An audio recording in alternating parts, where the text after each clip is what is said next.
Well, the NHS has warned patients to expect major disruption as a heatwave coincides with junior doctor strikes that have started this morning. We'll talk now to NHS junior doctor who's been with us on many times on this programme, Basha Mukherjee. Morning to you, doctor. Good morning. Even Wes Streeting, who's going to be Secretary of State for Health in a week's time, barring a miracle, has completely disowned this strike action. At least Wes Streeting has suggested that there could be a possibility of reaching that 35% increase over some period of time. I just feel with the current government, the relationship has completely broken down. It's really sad for any upcoming doctors and medical students. It sends a really bad message that this government, our employers, doesn't value their employees. And no matter how much we've been speaking about this and striking, they're just not willing to come forward and take action. What is the point of this 5-day strike before a general election when you absolutely know there's not even a slight possibility a Tory government is going to say, OK, then we'll give you your 35% or 34% or 33%. It is pure political malice. And the people who will suffer most are not your doctors, it's patients who are going to have their operations and procedures cancelled. And some people may die as a result of your action. Are you proud of that?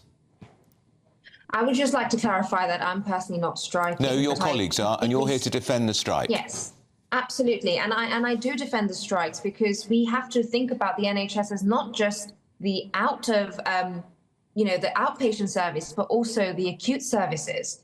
And for as long as I've worked in the NHS, there has been not a single day where we've actually met clinical staffing levels as they should be. And these are on non-strike days. And this is on wards, in the A&E, in medical, all the departments, essentially. So we're not just talking about outpatient services. If we continue down this line, we might not have an NHS. And that's what really saddens me about this whole matter. There is a really important reason why we've chosen this particular days. Yes, it is a political message because the whole issue has been turned political recently. And actually, the government was given forewarning several weeks ago that these strikes were going to happen, but they didn't take any action. So I would say they're to blame for this whole thing. So are you effectively trying then to encourage people to vote for other parties other than the Conservatives, explicitly saying change the political landscape, even though Labour have said we cannot meet your demands? I don't think it's about particularly any particular company or any particular party. It's about sending a message out to the politicians as well as to the public that this is the state of the NHS and this is how the current government has been dealing with it. Even running up to a week before the elections, they're not willing to come and resolve this issue.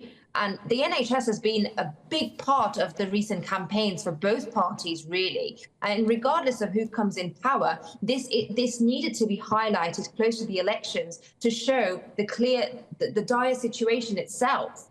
It's more a message to the public, not necessarily to support any particular party, but really to showcase the state of the NHS, the state of the workers, the state of the doctors. I think people are well aware.